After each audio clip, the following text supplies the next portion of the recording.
In life, we all have regrets. And in this video, I'm going to help you when you reach your elder years, your retirement years, how you cannot fall into the trap as a few friends of mine have. And in this video, we're going to discuss the best way to ease into your retirement.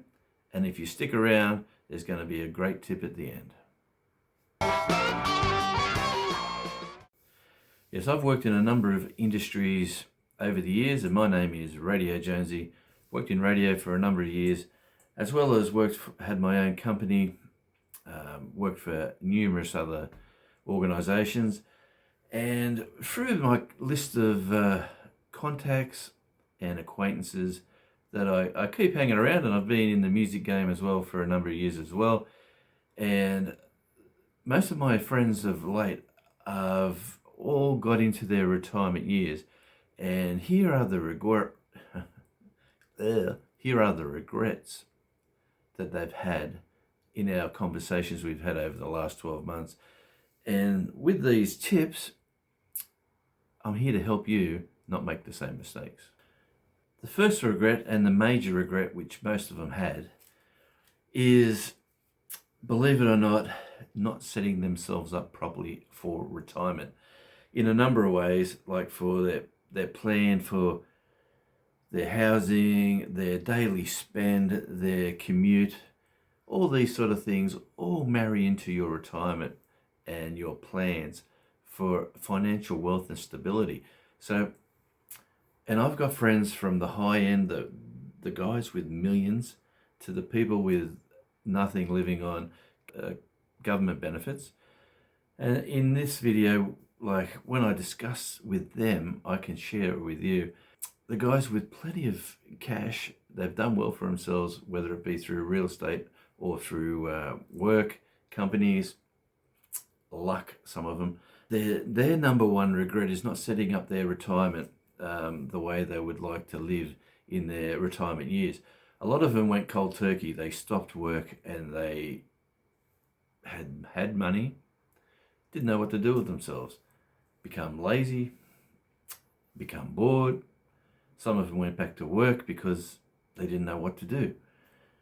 But they had the same problems. Like they had the daily spend, the daily commute. You know, do they buy a brand new car? Do they find a lovely area with public transport? Do they get a nice little cruisy second-hand car that's easy to manage, easy to navigate, and you don't need the big fancy Lamborghini or the big four-wheel drive, the Ram or the Chevy, whatever it is. You don't need all the ongoing expenses when you retire. You just need to get around, fair, and good luck if you do get there and you can afford the toys. Well, I take my hat off to you. But yeah, that's one of the regrets, is just knowing when to retire and how much money you want. It's as simple as that. It is a matter of if you're living, just say you're living in a place and you've paid off or mainly paid off your house. Well, if you sold that house and moved into a rural area, an area to relax in, maybe a homestead, or maybe something that you can fix up, and that takes a lot of your enjoyment in retirement. You can fix things, you can do stuff, and it's peace and quiet, rural life. Some people have gone down that road that I know. Other people, let's go right down the bottom end of the spectrum, where a few of my music friends who have been in the music game all their life, worked hard, toured. It was the week to week salary, their wages that they made, their tips that they got. It was in one hand and gone through the other. Some of them are sharing a house with a friend. One of them bought a good friend bought a camper van, and he's he lives in the van, he lives in the car, and he travels around. He says he's comfortable, he's having a great time. He's got his laptop, he does his music, he drives to a gig, finds himself a location to spend the night or the week or the weekend, and that's his life. And he he sort of fell into that, and he's liking that lifestyle. That first major big tip is just to plan your retirement, how you want to live it, uh, what you want to do. Like choose a hobby or a project, or take up, if you want to play a sort of sport, like go bowling, go golfing, play tennis, but just have a routine. Like one day a week you're out doing that, and you get that schedule, and you feel like your life has meaning again, instead of just going cold turkey. That's the worst thing you can do, is retire here where I am and just go to the beach every day. It sounds terrible, but I did that for maybe 6 months, and now I'm enjoying little projects on the side, doing a YouTube channel, things like that, and it's just keeping me active in my retirement years. The second point I want to bring to your attention is the loss of contacts. The loss of friendships, mateships, what's another good word? Fellowship is a good word for it. So that they lost their connection when they went cold turkey and left their job. They're not being involved in something else, just being a worker and then stopping. You're in your house. What do? That was sort of a big regret, as not either transferring slowly into retirement by finding a casual job that you could work maybe 1 or 2 days a week, bit of spending cash, and you keep your mind active, your body active, things like that. Other friends have joined sporting clubs to coach, to mentor, to assist in everything from all avenues of running sporting clubs. Other friends have joined golf clubs, and that's where they've met their new friends. Go bowling. A lot of friends are in. A few of my American friends are right into that. It gets very competitive, and they have a lot of fun in doing that as well. So, the tip here is the loss of friends and contacts is to bridge that gap make that bridge before you retire. So, make sure you've got something in your pocket that you can actually go to, hang out with a new circle of people, hang out with as little people as you like, to be honest, but have some activity that keeps you going. But yeah, that was the first one, was going cold turkey and not knowing what to do with the money that they had.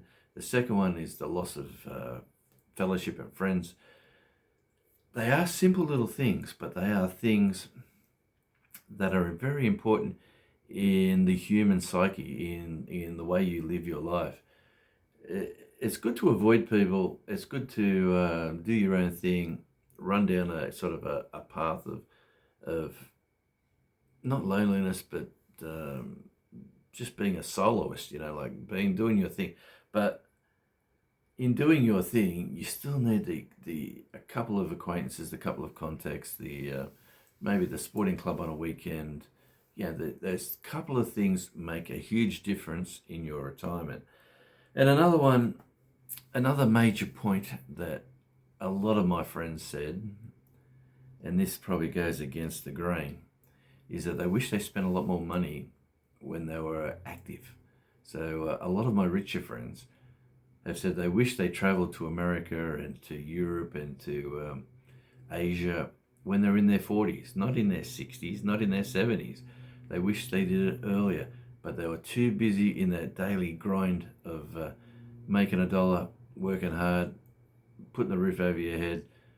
It's if you're watching this and you're in your younger years, remember, you never want to be the richest man in the graveyard. That's one thing my grandfather said. I've said that a few times on my channel. But yeah, you want to enjoy what you have, do what you can with what you have, and it's wonderful. And that leads into another thing, is the hobbies, like the bowling, the music, like the golf, the tennis, anything. The hobbies is a major thing. I love radio, and I do radio programs for overseas radio stations. Um, I don't do as many now as I used to. I used to do hours after hours after hours of it. But music is my big thing. I just love independent music. So that'll be one of my hobbies, probably next year. This year I'm really focusing on YouTube. This is a great hobby to have at the moment.